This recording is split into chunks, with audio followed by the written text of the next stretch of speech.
Quand on regarde une carte du monde, on se pose forcément la question pourquoi est-ce qu'on a ces grands continents qui sortent de l'eau et à côté des océans hyper profonds? Eh bien, ce n'est pas du tout un hasard. Pour comprendre, il va falloir faire un voyage à des milliers de kilomètres juste sous nos pieds. Et c'est exactement ce qu'on va faire ensemble. Alors voilà le programme de notre exploration. On va y aller en 5 étapes.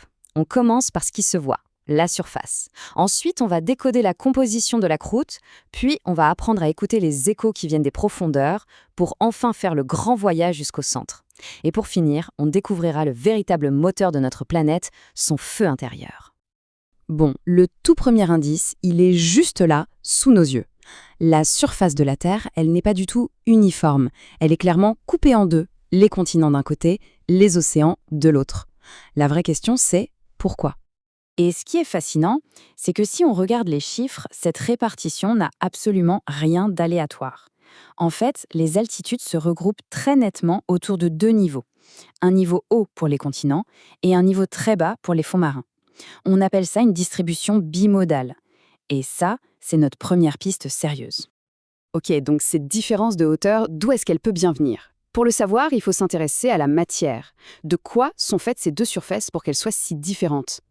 Pour le comprendre, on va devoir zoomer sur la couche la plus externe de la planète, la croûte terrestre. C'est là que se cache la clé de toute l'énigme. Et vous allez voir, tout repose sur un concept très simple, la densité. Et voilà ce que l'enquête révèle. On a affaire à deux types de croûtes bien distincts. La croûte continentale, qui est faite de roches comme le granit, et la croûte océanique, composée surtout de basalte. Mais la vraie différence, le truc crucial, ce n'est pas tant le nom de la roche que son poids relatif, sa densité. Et voilà, la solution est là. La croûte continentale, qui est moins dense, plus légère, flotte littéralement plus haut sur la couche qui se trouve juste en dessous, le manteau. À l'inverse, la croûte océanique, elle, est plus dense, plus lourde, donc elle s'enfonce davantage. Le relief de notre planète s'explique donc par un simple principe de flottaison, comme un morceau de bois et un caillou dans l'eau. Bon, le mystère de la surface, c'est réglé. Mais maintenant, comment on fait pour sonder les milliers de kilomètres qui sont inaccessibles ? On ne peut pas y aller, on ne peut pas forer, alors comment savoir ce qu'il y a en dessous ? Eh bien, la solution, elle est venue des tremblements de terre eux-mêmes. Les ondes qu'ils libèrent, les ondes sismiques, traversent la planète de part en part.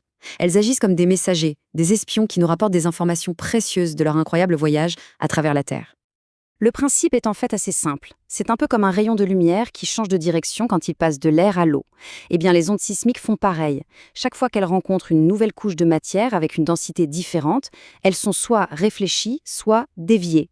En analysant ces échos qui nous reviennent en surface, on peut dessiner une carte des frontières invisibles à l'intérieur de la Terre. C'est une véritable échographie planétaire. Alors maintenant qu'on a notre sonar géologique, on peut commencer la descente. C'est parti pour le voyage vers le centre à la découverte de la structure secrète de notre monde, couche après couche. Premier arrêt de notre voyage, la discontinuité de Moho.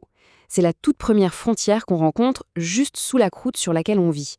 Elle marque la séparation avec la couche suivante, bien plus épaisse, le manteau. Et là, on fait un sacré saut. On plonge, jusqu'à 2900 km de profondeur.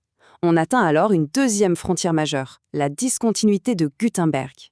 C'est elle qui sépare l'immense manteau de la sphère centrale de la Terre, le noyau. Et c'est là que les sismologues ont fait une découverte absolument stupéfiante. Il existe un certain type d'ondes sismiques, les ondes S, qui s'arrêtent net à cette profondeur. Elles disparaissent des radars. Or, on sait une chose sur ces ondes. Elles sont incapables de se propager dans un liquide. La conclusion est donc sans appel, le noyau externe de la Terre est une gigantesque sphère de métal en fusion. Alors, si on récapitule notre voyage, voilà la carte complète de l'intérieur de la Terre. On a une croûte solide et fine, en dessous un manteau immense qui est solide mais ductile, c'est-à-dire qu'il peut fluer très très lentement, puis le noyau externe, liquide, et tout au centre, une graine solide, le noyau interne, qui est redevenu solide à cause de la pression absolument colossale qui y règne. Ok, maintenant on a la carte complète de la structure. Mais il reste une question. Quelle ambiance il y a là-dessous ? Et surtout, quelle chaleur il fait au centre de la Terre ?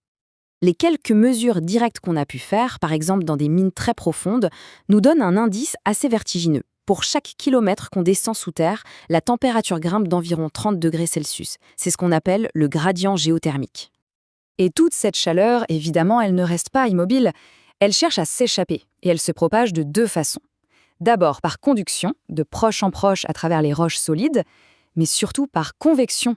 Dans le manteau, qui est ductile, la matière chaude monte, se refroidit et redescend, créant des mouvements gigantesques. Imaginez une immense marmite qui bout au ralenti depuis des milliards d'années. Et au final, tout ce qu'on a vu, que ce soit la forme des continents, la composition des roches ou les échos sismiques, tout nous ramène à une seule et même idée. La Terre n'est pas une planète inerte, c'est une planète vivante, animée par cet incroyable moteur thermique. Ce feu intérieur, c'est la force qui, encore aujourd'hui, déplace les continents, fait surgir les montagnes et alimente les volcans. Ce moteur n'est pas silencieux, son mouvement constant façonne le monde dans lequel nous vivons chaque jour, et la surface sur laquelle on marche n'est finalement que l'expression visible de ces forces colossales qui sont à l'œuvre tout au fond sous nos pieds.